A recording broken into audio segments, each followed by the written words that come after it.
Hey everyone, Codes is back here for the Week 11 recap. Project Badass secures the upset win over Ticket to Ride. Win Like Flynn gets back on track in a victory over the Implications. The Liquidators survive against My Cup Runneth Over. The Webster Tigers knock off the Kung Fu Pandas in a come from behind win. Brownout absolutely demolishes the Seawards, setting, I believe, a new league record with 270.96 points for. Absolutely bonkers. And then the Justin's Deli edged the inaugurals in another battle of the bros. We're finally heading into week 12 and looking ahead to our interdivision matches once again. It's been a fun season so far. We're rapidly approaching playoff and toilet bowl time. Our division outlook this week will start with the Jamarcus Russell division, and they have Justin's Deli ahead of the Webster Tigers by 5 wins, despite Morgan close behind in the points for category. The Webster Tigers are actually leading the division in max points for, which is very interesting for the power rankings as we look to the extra pick bracket and the playoffs.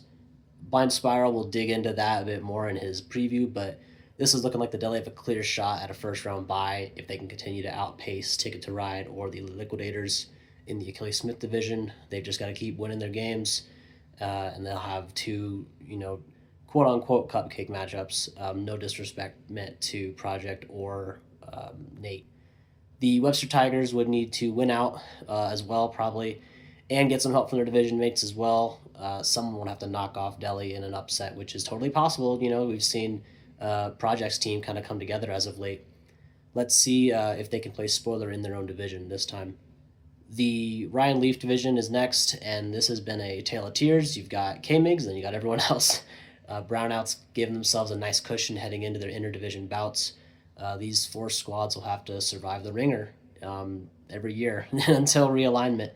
The inaugurals hold a slim lead over the Kung Fu Pandas, and the Pandas are still out in front of Win Like Flynn even after dropping a couple games. All 4 teams have very reasonable odds of making the playoffs. Median wins are probably going to be clutch from here on out.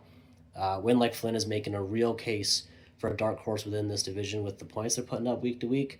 And considering their max points for too, I mean, they've just been on a tear. It helps when Brock Bowers gets 16 targets a game.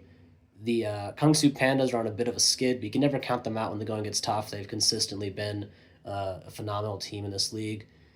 Fun fact for Brownout is that this is his 12th straight win. He's on an implications track. Wink, wink. It remains to be seen if his division mates can give him hell or not these next few weeks.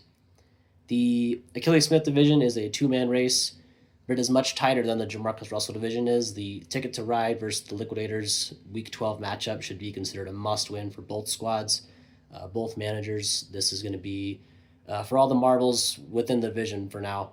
The Seawards and Implications preparing for the toilet bowl at this point, and they could be sneaky buyers at the deadline as they try to obtain the coveted 101. The max points for battle within this division is much closer than the records indicate, with the Seawards only trailing the Liquidators by like 34 points or so. Their win-loss records, however, are just total opposite. Another fun fact is that both Ticket to Ride and Justin Deli have the least points against in the league. Both are tied at 15-7, and both are in a heated battle for the second first round bye behind the likely number 1 seed Brownout. May the better team win the race right now. Last but not least, surprise pick'em shout out.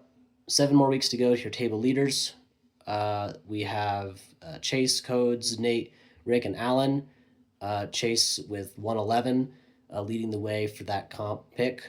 After that, it's anyone's game. Just be sure to keep making your picks if you want to shout at a comp third rounder, because as we've seen so far this year, anything can happen. Thanks for watching.